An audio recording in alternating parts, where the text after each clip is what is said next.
It's June 11, 2015. This is 508, a show about Worcester. Today on the show, Paul Cooney. Hi, Paul. Hi. How you doing? Also today on the show, Brendan Melican. Hi, Brendan. Thanks for having me back. Oh, it's always great to have Brendan on the show. This is a show where every week, theoretically, we talk about the city of Worcester. We haven't done a show in about a month, so there's a lot of old news we could be talking about, but what we're going to do today on the show is we're going to do an election introduction. Worcester, we have our general election is coming up on November the 3rd, but because we have a lot of people running for a few offices, we have what they call a preliminary election, basically to narrow that down. The preliminary election is on September the 8th, and correct me if I'm saying any of this stuff wrong, Brendan. There's not going to be a preliminary election for school committee, but there is going to be for city council and for city council at large and city council district 2. Correct. Yeah. So there's the only district with enough challengers to warrant a primary is District 2. Yeah. So that's where Phil Palmieri used to be. Yeah. So if you want to vote in these elections, to register for the preliminary election, you got to register by August the 19th. And infamously, in years past, there's been elections where I did not vote and advocated that people not even register. This is a different election for me. I feel like the stakes in these elections are low, but the choices are, in some cases, clear. At least there's a diversity of candidates running. I feel like you could definitely get behind at least somebody in every race. So I'm gonna vote. I feel as though, without realizing it, you and Russell Brand have more in common than you realize, and that is one of those. I mean, he just spent the last couple of years trying to convince everybody not to waste your time voting. These people don't represent you. And now he's really into voting. Yeah, and well, the last minute in the last UK elections or the British elections, yes, that spun around on that. So it's nice to have you back on board. We'll look forward to seeing you at the polls. I'm not happy that you're comparing me to Russell Brand, but I probably do deserve it. So What part of that do you find insulting? I don't know, the hair stuff. The hair? The bad relationship with Katy Perry. You're right. You know. So here's you got a lot of people running. For city council at large, there's 10 challengers and 6 incumbents running for 6 positions. Are there 10 challengers? Is the incumbents list for so the incumbents is weird this year because you had one at-large incumbent step down, being Rick Rushton, but then you also have the current District 2 councilor now moving to run at large. So right. I think it's questionable whether or not you consider Phil Palmieri an incumbent because he's not an incumbent in the seat that he's running for, but he is an incumbent on the council. Yeah. Right. Well, he's an incumbent with an asterisk. But so we got 10 challengers and 6 incumbents running for 6 positions. City Council District 1, you have the incumbent and 1 challenger. City Council District 2, 4 challengers. District 3, running unopposed. District 4, 1 incumbent and 1 challenger. District 5, running unopposed. For school committee, you have 4 challengers and 6 incumbents running for 6 positions. So, we are going to try to have as many of the 10 city council challengers at large and district come on this show as possible between now and September the 8th, or if they make it through the preliminary, November the 3rd. And I'm pretty sure that means we actually have fewer weeks than we have challengers. Right. Or very, very close. So right. We should make it incumbent on the non-incumbents to actually reach out to us if you want to be on the show. Like, get in touch, because I don't have that much time this summer to be hunting you down. That's right. So, so we are, as we have the last few election cycles, going to try to come up with specific questions to ask every challenger. We're just a handful that we can ask on this half-hour show, but that's the question: is like, what issues do we want them to be discussing? There's a lot of horse race stuff we could ask them about. There's a lot of nonsense stuff we could ask them about. We're definitely going to ask them some nonsense questions. I think we'll ask them about the wire, probably again. How much can you bench? Maintenance of the city council. You know who I think actually could bench the most of anybody we've ever talked to is Bill Coleman. Lifetime highest max bench. Dude, I think he could bench 300 pounds at one point. Are we talking current, or are we talking like lifetime? I mean, there's always like a big spread in terms of ages, so you don't want to stack the decks against people who've been around the block a few times. I mean, we've always asked lifetime, and yeah, Bill Coleman was put. I think it was like 3 of me or thereabouts. That's right. That's right. So I don't know how many stone that is. That's just one of the many reasons I love Bill Coleman. I think we'll probably ask people about what should we be doing to better maintain the City Hall ground floor bathroom. That's another goofy question we'll ask them. But also we want to ask them some serious questions. The last show that we did about this, we had Virginia Ryan and Bill Coleman on, brainstorming some ideas. Got a lot of Facebook comments on ideas. People on the street have had some ideas of questions. Today's the show where I think we're going to really try to winnow it down and think about what we really want to ask people. Right, Paul, it's all on you now. Yes, Paul. So what are the questions we're going to ask people? I mean, I think this is an awesome opportunity. First of all, thanks for having me on, and Yeah. I think it's really cool that you guys are doing this. You know, this is an interview, and I think, you know, in any interview, you've got to ask a couple of really important questions. I think the question around why is really important. Why are you running? Why? Yeah. And I think number two, while I'm here, what do you bring to the table? What differentiates you from, you know, the incumbents? What differentiates you from other folks? You know, what can you do for the city of Worcester that other folks can't do? Yeah, I've actually been surprised at how few people running for office have good answers to those questions. Because you would think that that would be something that you would figure out early on and get really good at answering while knocking doors. But a lot of people don't have a good elevator pitch on those. I don't know. Or, you know, it's just nonsense, which, you know, to your comparison to job interviews, that used to be, I think, when we first started doing this, that was the thing I always wanted to push for, were those kind of like boilerplate, like national TV interviewer kind of questions.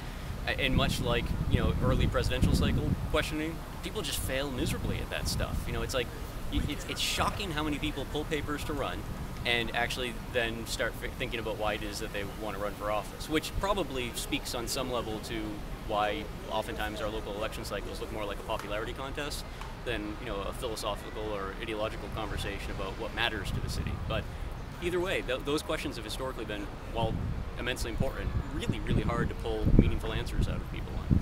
Yeah. What you bring to the table, though, is, I mean, you know, that's your value proposition. Yeah. When you knock on doors, that's, you know, that's what you're leading with, you know, unless you're not leading with anything. And I think one of the things, too, is two guys who have been doing this show for a while, for the most part, having a nice time talking to each other, and then oftentimes being immensely surprised when we find out that other people are watching. We tend to be, you know, shooting for things that are the kind of stuff that are in our head in this imaginary world where more people come out to vote and there's more engagement, and we end up with more issues-focused elections as opposed to personality-focused elections. And that seems to be a place that not just candidates have failed, but we've also failed immensely. Yeah. I want to ask about, you were for one moment on the list of people running for city council, and then you decided to not run this year. But in your going through that process, were there any particular issues that you were hearing people bring up over and over? Like, this is the year people are going to talk about. We need to be talking about X, Y, Z. You know, I mean, it's interesting. I made a comment in the Worcester magazine about, you know, about the media coverage and when it got started, and it was funny. It just so happened to coincide with the Worcester Regional Research Bureau launching their study on the lack of civic engagement in the city. So for some reason, a lot of people are interested in participating this year, which is great. Can you remind me of your question?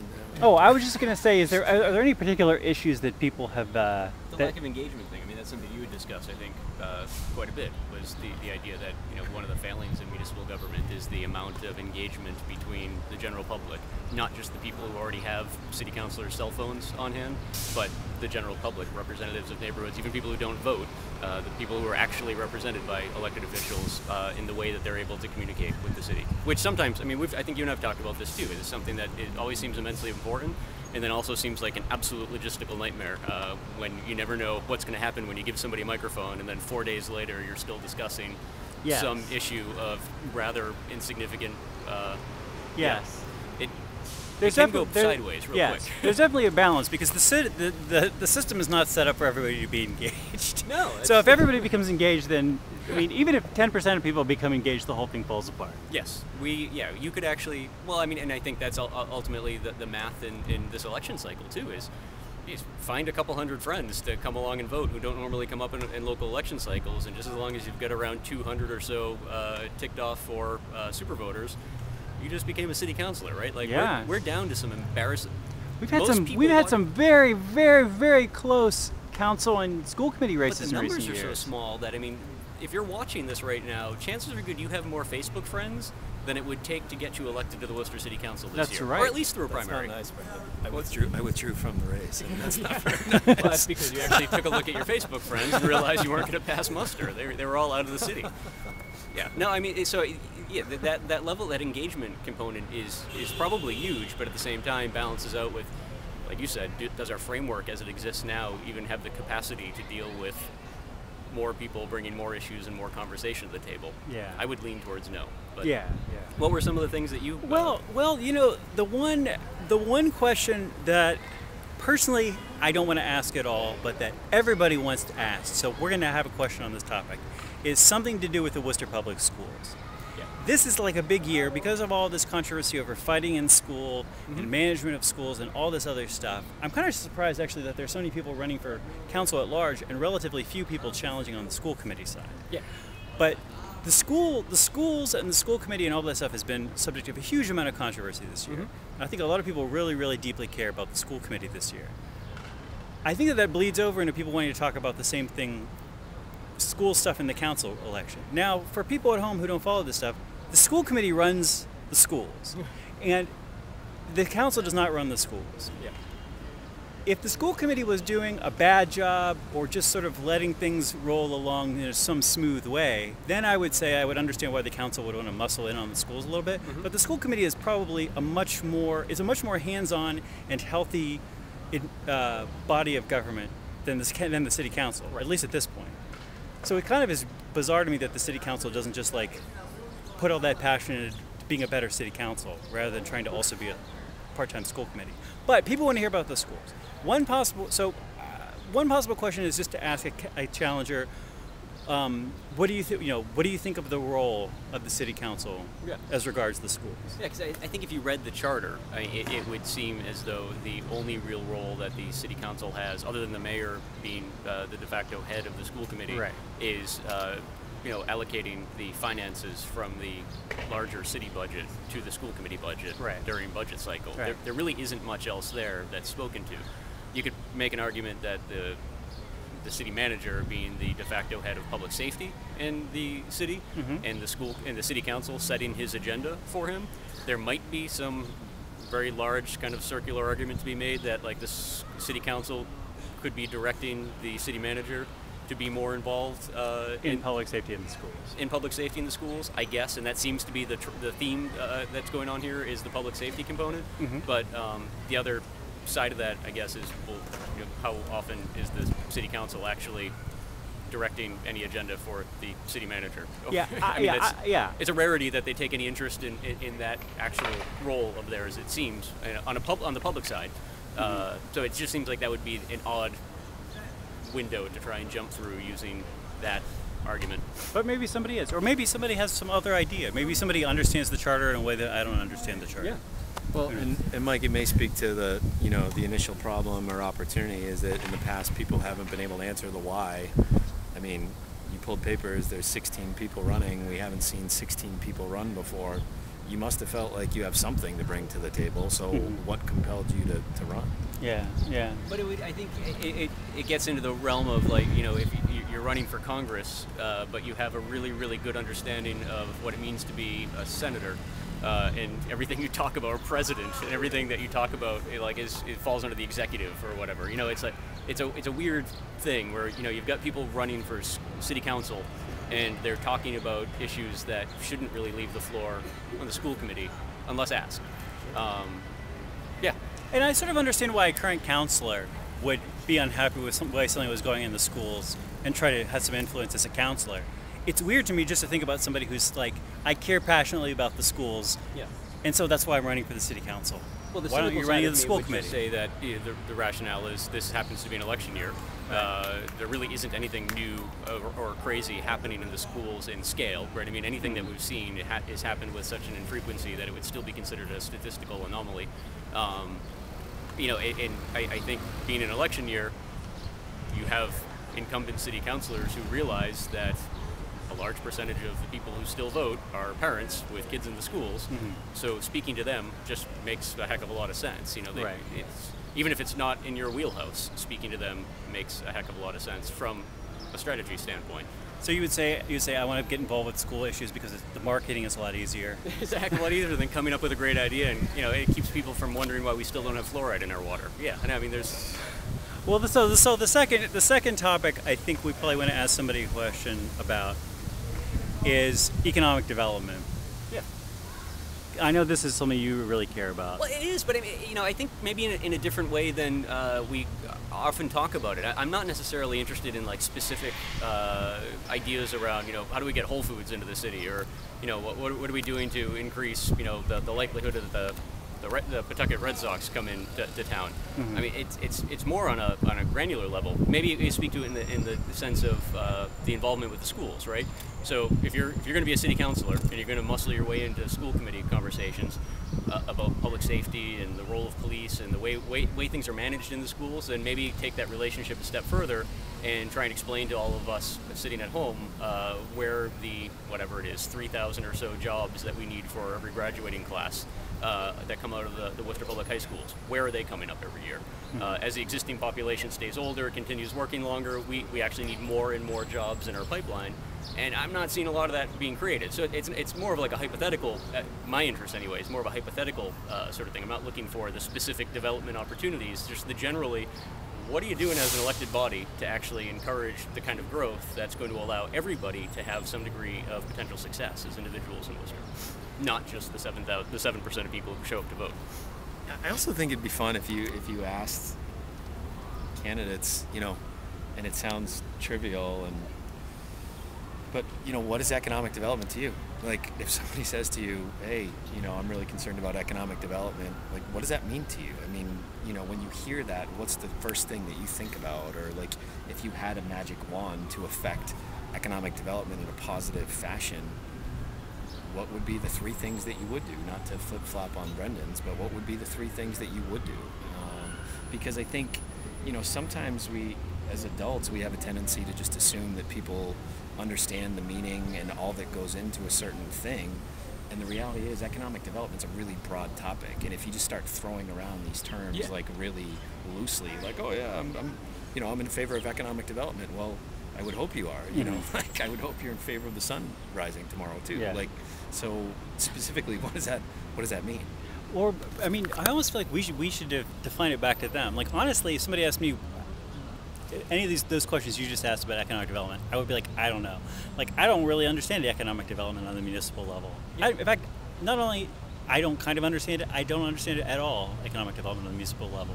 What is the GDP of the city of Worcester? I have no idea. Yeah, no, well, and I guess that's, I'm thinking out loud here, but I would love to hear some thoughts from viewers as well too. But I mean, just personally, and when I think of economic development, I'm less interested in, is Walmart coming to town? Is Whole Foods coming to town? What other big national chains can we attract here who aren't actually going to be paying the same kind of taxes that a local business would because of the way properties are held in trusts and corporations are out of the area and whatnot. But instead, like, what are the focuses on long-term student retention, both high school and college, and what are the job prospects for them 10, 15, 20 years down the road? What kind of emphasis is being put on local creation of a local economy of scale? Like, we're actually at a funny point right now where we probably have more great local businesses that are doing well and growing due to small pools of local support and these little niches and whatnot, and they don't get a lot of attention. Everyone loves to go to a ribbon cutting for when a big national chain comes to town, and then oftentimes you end up being surprised when an elected official didn't even know a business that's been here for 5 years is succeeding, doing well, and has a huge following where they could go and get signatures, or convert potential non-voters into potential voters if they actually wanted to. We've got some really cool demographics now in the city that are already building out that local economy of scale. A lot of it seems to happen without the influence of City Hall. Yeah. Imagine what would be possible if City Hall started getting involved. Either they could destroy the whole thing. So yeah, some people might argue the reason it happens without City Hall is because they don't want them involved. But and if that's the case, then there's your argument. If you are interested in economic development the way, in my head, it's meaningful, there's your argument for a churn on the city council, right? Is they ain't doing it right, and the people who need their help, who really need their help, would actually be put at risk if they got involved. Yeah. Well, here's another thought for the viewers at home. We're filming today down at the Common, and when you think about economic development, Brendan mentioned demographics. What do you do to help those less fortunate in Worcester, actually start producing? Like, how do you help contribute to that from an economic development perspective? What sort of things can you do to work with those less fortunate and the demographics that we have in the city? Which is actually is another thing that's kind of cool about right now is like we actually have a lot of the conversations that we're having on a national level, and I think people just assume, well, that'll be taken care of by Congress, like that's ever going to happen, or through the executive. Like there are cities that are taking a lot of those initiatives up on their own. So you get cities like Seattle that they don't feel like waiting around for a national increase in minimum wages, or even a state level increase in minimum wages. So they're going to do it on their own. There are a lot of other cities that are doing that. We've talked about things like municipal fiber and whatnot. Chattanooga is still probably the best example. They're not waiting for anybody else to come along. Oftentimes, I think we're used, and a lot of it I think has to do with the structure, the Plan E form of government, the modified Plan E. That you'll hear people say, well, that's not really our job. That's not our role. Well, it kind of is, right? Like if you're elected to represent me, as close to the ground level as possible, it can't always just be, hey, can you call our state rep, in this area and push them to do something. There is a lot we can do on the local level, and it's also one of those great areas where the beg forgiveness kind of argument thing. It's always easier to do that as opposed to ask permission. And it doesn't seem like there's a lot of interest there. To your point, whether it be job creation or any number of social issues. Homelessness, good one, right? Like Utah in the news lately because over the last 10 years they've solved homelessness. Like who would have ever thought that the most conservative state in the union would have single-handedly solved homelessness over 10 years by really simply giving away homes to people who are homeless, and then finding out, you take all these stressors out of people's lives, suddenly they find a lot of motivation to go out and work, and then start paying mortgages and taxes. And what's the positive effect on the community as well? All of a sudden you have, No, I mean, again, there's a lot of stuff that I think can be kind of fleshed out, but we need to focus. I like the idea of saying, whatever statistic you had about 3,000 jobs. I was pulling it out of my head. I'm trying to remember the last time I looked whatever at the number is. Yeah. We'll find out what the number is and actually have a reference so that we know we're not making something up. But to say, this is the number of jobs that would sort of have set a healthy equilibrium as far as graduating students. Yeah. Like, do you think the council has a role there, and what do you think that role is? What would you do about that? And then if you want to talk about economic development in general, we can talk about municipal fiber, we can talk about jobs for moving low-income people to middle income. Yep. We have so many other threads that we can pull out of there. We can talk about pit bull licensing, whatever. But I think to start off with the idea of, how many jobs, like here's how many jobs some statistic says we should be adding. How many jobs do you think we should be adding? And do you as a city councilor, how would you help us get there? Yeah, if you're a numbers person and you're watching the show, that would actually be of great help. If you could figure out how no, seriously, every year, I'm sure somebody has this data, every year, how many people on average come offline from the workforce in Worcester versus come online for the workforce. And then the other interesting thing too is like the bigger unemployment numbers that never really get reported well, beyond the folks who are recently out of the job market, but the people that get kind of kicked off the unemployment rolls because they've stopped actively looking for jobs that don't exist. You're right, because there's a lot of ways to define unemployment. Yeah. And if somebody wants to help us with that on the Worcester level, that would be great. Otherwise, we'll do the Googling and the research ourselves. We'll figure it out. But yeah, any feedback would be very interesting. And so one more topic, and this is the topic that I really want to talk about. So maybe this would be the third question, the third policy kind of question that we would ask people. The topic I want to talk about is housing. Now, Worcester has a really good cost of living in comparison to the medium income in the city. So Worcester is not an expensive city generally. I mean, it's an expensive city if you look at the numbers, but you can earn a lot more money here than you can living in St. Louis. Sure. Much more than to make up for the fact that St. Louis is cheaper than here. But I'm just really interested in housing in Worcester. There's a couple of efforts right now. They're going to be bringing on more housing downtown. We're going to be converting the old courthouse into housing. The Osgood Bradley building downtown is opening up as college student housing. Alan Fletcher just bought a lot in Kelly Square that he's going to convert into some kind of housing. I think all this stuff is awesome. I think it makes the city better. I think it's a great place to be putting houses rather than tearing up somebody's farm. And I think it honestly helps.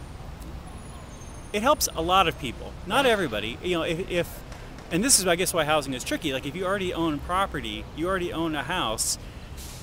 When there's more houses added in the city, probably it makes the value of your house.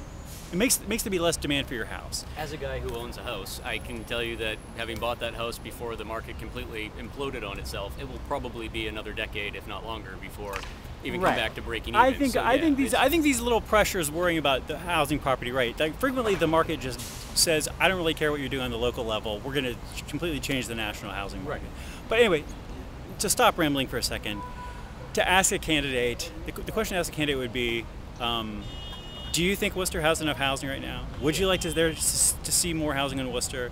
And what do you think the council can do about it? It's such a weird conversation too, right? Because like on a national level, again going back to the bigger picture, we have way more housing than we have people that could potentially live in those houses, right? Like there just is. Like even if you just look at foreclosures, we have way more foreclosed upon empty homes in the United States than we have homeless families that could go or individuals that could go in them by an order of magnitude. So the amount of housing, I'm not sure is ever really the issue. But whether or not it's either on the public side or the private side, whether or not it's the right kind of housing. And I think that's one of the things that we're starting to see here in Worcester is that it's very possible that our older, dated three-deckers that were probably last renovated in the 80s on the cheap and whatnot, maybe are not meeting the needs of the professionals or the graduate level students that are coming into the city. And I think that's where you get projects like the old courthouse start making sense, but it's a weird kind of sense, right? Because if you're just looking at numbers, there's probably an argument to be made that Worcester, like the rest of the country, has more housing than it needs. It's just whether or not it's meeting the needs of the people who are looking for housing. See, I'm not convinced that we do have more housing than we need. Okay. But we can argue about this as part of fleshing out this question. But this is to me this is a really interesting question though, because like. Yeah, I mean, to me it's an interesting question. Like, I think it's politically tricky to get there to be more housing built because, like I said, like some people have a real incentive to build more housing, some people have an incentive for there to not be more housing, and so the political process kind of grinds slowly. There's I think a lot of the roots of NIMBYism in part has to do with anxiety around property values and increased density and whatever. I don't know. I think it's a great topic to bring up to people. Yeah, well, and the other part of that too is the relationship between housing development and retaining your population and actually growing out the population that you want to retain. So we're oftentimes find ourselves talking about retention of the middle class, where there's a lot of value for revenue streams as both taxpayers and consumers in the city. And more often than not, we're seeing those populations pick up and move out to places like Holden once their kids are of school age. And the weird part of that is that might be part of what you're saying, right? That like even on the residential side, the single family homes, more houses are being developed catering to the needs of Worcester residents in other communities that people are fleeing out to. And we're not meeting those needs. I don't know if it's on a neighborhood level. I don't know if it's on a raw housing stock level. Yeah. But there are needs that aren't being met if people are moving out. Of course, there's all the other accessory stuff too, like why are people leaving the city, or why are people coming to the city? There's two sides of that. Well, I think it's funny because it really kind of talks to, on a broader scope, like what's your vision for the city of Worcester? And I had a really interesting conversation with somebody last night where we talked about like when you think about the city and you think about who do we want to be 5, 10, 20 years from now, what's your frame of reference? We're clearly not a Boston. We're a gateway city, but we're the largest gateway city. So we're in this kind of unique space where, I think we have a real opportunity and challenge in defining who we are and what do we want to be and sort of, creating some, some consensus around that topic. Yeah. And making sure that the housing market that we have and that we're building meets the need of the demographics that we're trying to attract and retain. Right. Yeah. We only have 1 minute left. I'm not going to say anything then because I'll completely ruin that 1 minute and leave someone hanging in the middle. So I just want to say, if you have any feedback on this show, you can go to Facebook or email us at pieandcopy@gmail.com. I think the policy questions we're going to ask people are, what do you think the role of the Worcester City Council should be vis-a-vis the public schools? It should be to stay at some kind of equilibrium, we need to add X number of jobs a year in the city. Where do you see those jobs coming from, and what do you think the City Council can do about that? And then finally to say, do you think we have the right amount of housing in the city of Worcester? And if not, what would you like to do to increase that amount of housing or decrease that amount of housing? How about bonus lightning round? When was the last time you read the city charter? Brendan Melican, ladies and gentlemen. Paul Cooney. I'm Mike Benedetti. Thanks for watching the show. Have a great week. We'll see you next week. Bye-bye.